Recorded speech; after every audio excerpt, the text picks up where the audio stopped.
দাজ্জালের জন্মের সময় কি ঘটনা ঘটেছিল, দাজ্জালের বাবা এবং মায়ের আসল পরিচয় কি ছিল এবং তারা কি মানুষ ছিল নাকি অন্য কিছু। শিশু অবস্থায় দাজ্জালের এমন কিছু ব্যবহার ছিল যা জানলে আপনি চমকে উঠবেন। নবী সাল্লাল্লাহু আলাইহি ওয়াসাল্লাম একদিন মসজিদের মিম্বরে উঠে বললেন, মুক্তির দিন আর মুক্তির দিন কি? এই কথা তিনি 3 বার বলেছিলেন। এটি বলার কারণ কি ছিল? প্রিয় বন্ধুরা, ভিডিওর শেষ পর্যন্ত আমাদের সাথে জুড়ে থাকুন এবং আপনার মূল্যবান মতামত আমাদের কমেন্ট বক্সে লিখুন। দাজ্জালের আবির্ভাব কিয়ামতের অন্যতম বড় নিদর্শনগুলোর মধ্যে একটি। তাই আল্লাহর সব নবী রাসূলই তাদের জাতি ও অনুসারীদের দাজ্জালের ফিতনা সম্পর্কে সতর্ক করেছেন।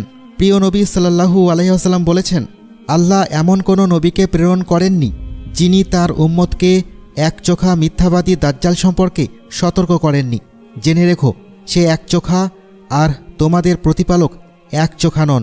তার 2 চোখের মাঝে কাফির লেখা থাকবে, যা প্রত্যেক ঈমানদার ব্যক্তি পড়তে পারবে। তিনি আরও বলেছেন যে দাজ্জাল পৃথিবীতে 40 দিন অবস্থান করবে এবং মানুষকে আল্লাহর প্রতি বিশ্বাস থেকে দূরে সরানোর চেষ্টা করবে।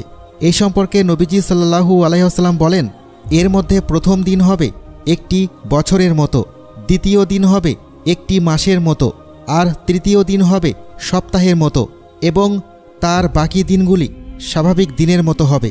মসিহ দাজ্জাল সম্পর্কে বলা হয়েছে যে তার পিতা ও মাতা 30 বছর ধরে সন্তানহীন ছিলেন। এরপর তাদের একটি একচোখা পুত্র সন্তান জন্ম নেয়, যে ছিল সবচেয়ে ক্ষতিকর এবং সবচেয়ে কম উপকারী। তার চোখ দুটি ঘুমিয়ে পড়ত, কিন্তু তার হৃদয় জাগ্রত থাকত। তার পিতা ছিলেন দীর্ঘকায় মাংসল গড়নের এবং তার নাক ছিল পাখির ঠোঁটের মতো বাঁকানো। তার মা ছিলেন বেশ মোটা এবং লম্বা হাত বিশিষ্ট। অর্থাৎ দাজ্জালের পিতা ছিলেন দীর্ঘকায়, কিন্তু শরীরে তেমন মাংস ছিল না। আর তার মা ছিলেন বেশ ভারী, লম্বা হাত ও বড় বক্ষ বিশিষ্ট। এই সন্তান একচোখা অবস্থায় জন্ম নেয় এবং দিনরাত ঘুমিয়ে থাকত। সে খুব সামান্যই দুধ পান করত, যার ফলে তার মায়ের শরীরে অতিরিক্ত দুধ জমে গিয়ে বিষক্রিয়ায় তার মৃত্যু হয়। এরপর তার পিতা ছাগল ও গরুর দুধ খাইয়ে তাকে বড় করতে থাকে। দাজ্জাল সবসময় ঘুমিয়ে থাকত, এমনকি তার পিতা অনেক সময় ধরে ভাবতেন যে সে হয়তো মারা গেছে। নিশ্চিত হতে তিনি তার বুকের কাছে কান লাগিয়ে হৃৎস্পন্দন পরীক্ষা করতেন। নবী সাল্লাল্লাহু আলাইহি ওয়াসাল্লাম এ সম্পর্কে বলেছেন, তার চোখ ঘুমিয়ে পড়বে কিন্তু তার হৃদয় কখনো ঘুমাবে না। সে ছিল এক প্রকার পক্ষাঘাতগ্রস্ত, যে নিজের জায়গা ছেড়ে নড়াচড়া করতে পারত না। নবী সাল্লাল্লাহু আলাইহি ওয়াসাল্লাম দাজ্জালের চেহারা সম্পর্কে বিস্তারিত বর্ণনা দিয়েছেন। আব্দুল্লাহ ইবনে উমর রাদিয়াল্লাহু তাআলা আনহু থেকে বর্ণিত, একদিন রাসূলুল্লাহ সাল্লাল্লাহু আলাইহি ওয়াসাল্লাম সাহাবাদের মাঝে দাজ্জালের বিষয়ে আলোচনা করে বলেন, মসিহ দাজ্জাল তার ডান চোখে একচোখা হবে, তার চোখ হবে ফোলানো আঙ্গুরের মতো উঁচু। দাজ্জাল মিথ্যাভাবে দাবি করবে যে সেই আল্লাহ। তার দেখানো নানা চমকপ্রদ ঘটনা ও মিথ্যা অলৌকিক কাণ্ড দেখে অনেকে বিভ্রান্ত হয়ে তাকে বিশ্বাস করবে। দাজ্জাল মানুষের ঈমান পরীক্ষা করতে বিভিন্ন ধরনের ফিতনা ও প্রতারণার আশ্রয় নেবে। তার সঙ্গে থাকবে জান্নাত ও জাহান্নামের মতো কিছু। তবে যে জিনিসকে সে জান্নাত বলবে সেটি আসলে জাহান্নাম। নবী সাল্লাল্লাহু আলাইহি ওয়াসাল্লাম বলেছেন, আমি তোমাদের তাকে নিয়ে সতর্ক করেছি, যেমন নূহ আলাইহিস সালাম তার জাতিকে সতর্ক করেছিলেন। দাজ্জালের ফিতনা হবে মানব ইতিহাসের সবচেয়ে ভয়ঙ্কর পরীক্ষা, কারণ আল্লাহ তাআলা তাকে এমন সব অতিপ্রাকৃত ক্ষমতা দেবেন যা মানুষের চিন্তাশক্তিকে হতবাক করে দেবে। খ্রিস্টানরা মনে করবে যে সেই ঈসা ইবনে মারিয়াম। যখন সে প্রকাশ পাবে তখন প্রথমে ইরানের আসপাহান নগরী থেকে 70,000 ইহুদি তার অনুসরণ করবে। সে পৃথিবীর এক প্রান্ত থেকে অন্য প্রান্তে বাতাসের গতির মতো দ্রুত ছুটে বেড়াবে, যা দেখে মানুষ আতঙ্কিত হয়ে পড়বে।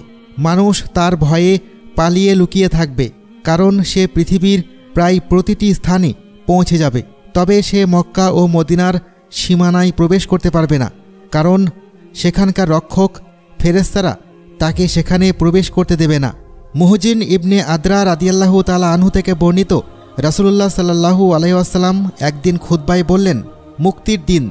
আর এই মুক্তির দিন কি? এই কথা তিনি 3 বার বললেন। সাহাবারা জিজ্ঞাসা করলেন, হে আল্লাহ রাসূল, মুক্তির দিন কি? তিনি বললেন, দাজ্জাল যখন আসবে তখন সে উহুদ পাহাড়ে উঠে মদিনার দিকে তাকিয়ে তার অনুসারীদের বলবে, তোমরা কি এই সাদা প্রাসাদটি দেখতে পাচ্ছ? এটি নবী মুহাম্মদ সাল্লাল্লাহু আলাইহি ওয়াসাল্লামের মসজিদ। তারপর সে মদিনার দিকে তাকাবে, কিন্তু শহরের প্রতিটি প্রবেশ পথে তলোয়ার উঁচিয়ে ফেরেশতাগণ পাহারা দেবেন। এরপর সে জুরফ নামক অঞ্চলের এক সমতল ভূমিতে অবস্থান নেবে এবং সেখানে তাঁবু স্থাপন করবে। তখন মদিনা 3 বার ভূমিকম্পের মতো কাঁপবে। ফলে শহরের সব মুনাফিক, পাপাচারী নারী পুরুষ দাজ্জালের দিকে বেরিয়ে যাবে। সেটাই হবে মুক্তির দিন, যেদিন মদিনা মুনাফিক ও পাপাচারীদের হাত থেকে মুক্তি পাবে। দাজ্জালের সঙ্গে থাকবে 2টি নদী। একটি সে জান্নাতের নদী বলে দাবি করবে, আর অন্যটি জাহান্নামের নদী হিসেবে পরিচয় দিবে। মানুষ তার তথাকথিত জান্নাতের পানি পান করতে চাইবে, কিন্তু সেটি আসলে জ্বলন্ত আগুন হবে। আর যে ব্যক্তি তার জাহান্নাম বলে দাবিকৃত নদীতে প্রবেশ করবে, সে আসলে জান্নাতে প্রবেশ করবে। আল্লাহ তাআলা তার সঙ্গে শয়তানদের পাঠাবেন, যারা মানুষদের সঙ্গে কথা বলবে এবং ভয়ঙ্কর ফিতনার সৃষ্টি করবে। দাজ্জাল আকাশকে আদেশ দেবে, ফলে মানুষের চোখের সামনে বৃষ্টি হবে এবং জমিনে ফসল গজাবে। সে একজন মানুষকে হত্যা করবে এবং সবার সামনে আবার জীবিত করে বলবে, হে মানুষ, এই কাজ কি আল্লাহ ছাড়া আর কেউ করতে পারে?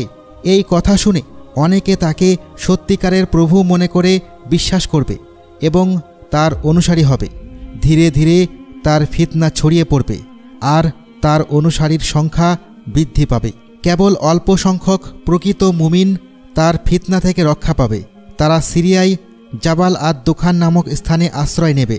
তখন দাজ্জাল তাদের ঘেরাও করবে এবং চরম কষ্টের মুখে ফেলবে। ফলে তারা ভয়াবহ দুর্ভোগের সম্মুখীন হবে। দাজ্জালের প্রধান অনুসারীরা হবে ইহুদি এবং তুর্কি জাতির মধ্যে বেশ কিছু লোক। এছাড়া মরু অঞ্চলের কিছু বেদুইন এবং নারীরাও তার অনুসারীদের মধ্যে বেশি থাকবে। রাসূলুল্লাহ সাল্লাল্লাহু আলাইহি ওয়াসাল্লাম বলেছেন, ঠিক 40 দিন শেষে হযরত ঈসা আলাইহিস সালাম পৃথিবীতে অবতরণ করবেন। তিনি হলেন প্রকৃত মসিহ আর দাজ্জাল হলো মিথ্যা মসিহ। আল্লাহ তাআলা হযরত ঈসা আলাইহিস সালামকে আসমানে উঠিয়ে নিয়েছিলেন এবং নির্ধারিত সময়ে তিনি পুনরায় পৃথিবীতে নেমে আসবেন দাজ্জালকে পরাজিত করার জন্য। সহিহ হাদিসে এসেছে, হযরত ঈসা আলাইহিস সালাম পৃথিবীতে অবতরণ করবেন সিরিয়ার দামেস্ক শহরের পূর্ব দিকে অবস্থিত সাদা মিনার সংলগ্ন স্থানে। এরপর তিনি ফিলিস্তিনের লুদ নামক স্থানে দাজ্জালকে ধরে ফেলবেন এবং সেখানে তাকে হত্যা করবেন। এভাবেই দাজ্জালের চূড়ান্ত পরিণতি ঘটে যাবে এবং তার সৃষ্টি করা ফিতনার অবসান হবে।